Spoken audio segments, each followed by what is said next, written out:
Hey, do you use Revit or work with people that do? Then you probably know the mind-numbing agony of trying to get Word documents and spreadsheets into Revit files.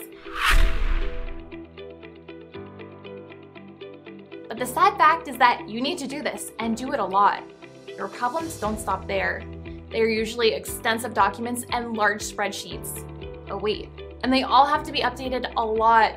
Pretty depressing, I know.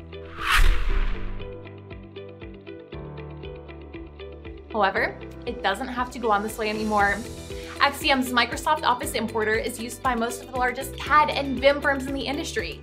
Heck, it is practically the standard in some places. Why? Simple. It makes your job easier with less stress and less tediousness. Basically, the way your job should be. Microsoft Office Importer quickly imports spreadsheets and documents into your Revit project files in one simple step. It lets you maintain control over your project standards, formatting, and links to source files, providing automatic updates as those files are updated. Genius, right? It takes care of all the little details, so you can spend more time designing, or whatever you choose to do. Try it for yourself to see how much time it saves.